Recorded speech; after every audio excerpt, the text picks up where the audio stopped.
नमस्कार. कुंडली आणि चक्र संतुलन ह्या सिरीज मध्ये आज आपण बघणार आहोत आज्ञाचक्र. आज्ञाचक्राचं स्थान हे दोन भुवयांच्या मध्ये नाकाच्या थोडस वरती असं आहे. रंग गडद निळा आणि मंत्र ओम असा आहे. आज्ञाचक्राचा अंमल हा डोळे, कान, नाक आणि मज्जासंस्था यावर आहे.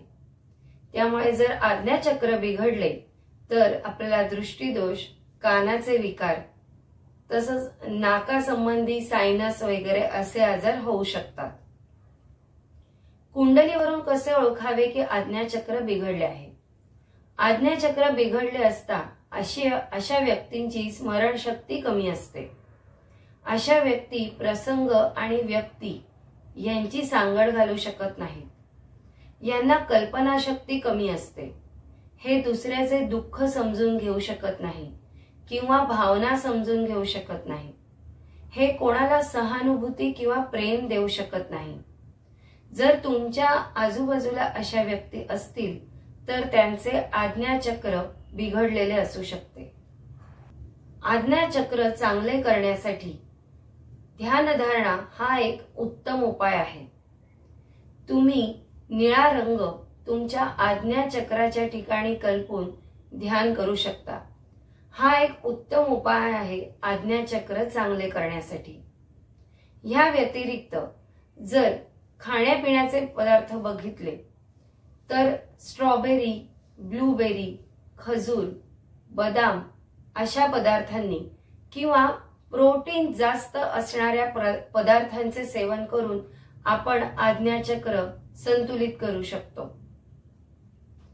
आता बघूया आपण कुंडली दृष्ट्या किंवा ज्योतिष दृष्ट्या आज्ञाचक्र संतुलित करण्यासाठी काय करू शकतो. आज्ञाचक्रावरती चंद्र व सूर्य अशा दोन ग्रहांचा अंमल आहे.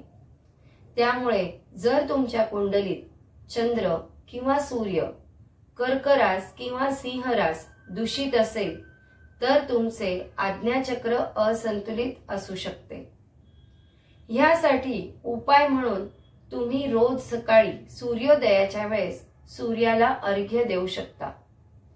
पौर्णिमेच्या दिवशी चंद्राला दूध साखरेचा नैवेद्य दाखवू शकता. यामुळे तुमचा रवी आणि चंद्र चांगला होण्यास मदत होईल व त्यायोगे तुमचे आज्ञाचक्र सुधारण्यास मदत होईल. या जोडीला तुम्ही ध्यानधारणा ही चालू ठेवायची आहे.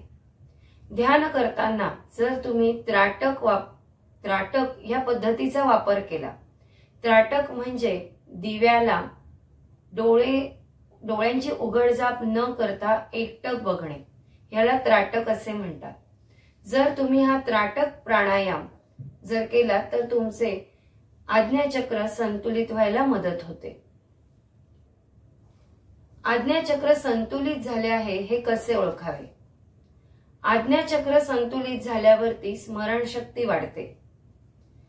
अशा व्यक्ती प्रसंग आणि व्यक्ती यांची सांगड व्यवस्थित घालू शकतात. अशा व्यक्तींना प्रेम भावना चांगली व्यक्त करता येते. तसेच काही वाईट झाल्यास त्यांना त्या गोष्टी तिथेच सोडून देता येतात. आता बघूया क्रिस्टल मध्ये आपण आज्ञाचक्र संतुलित करण्यासाठी काय वापरू शकतो. एमेथिस्ट हे असे क्रिस्टल आहे की ज्याने तुमचे आज्ञाचक्र संतुलित होण्यास मदत होते. तुम्ही हे क्रिस्टल एकतर स्वतः धारण करू शकता किंवा घरात ईशान्य कोपऱ्याला ठेवू शकता. याने तुमचे आज्ञाचक्र संतुलित व्हायला मदत होईल. धन्यवाद.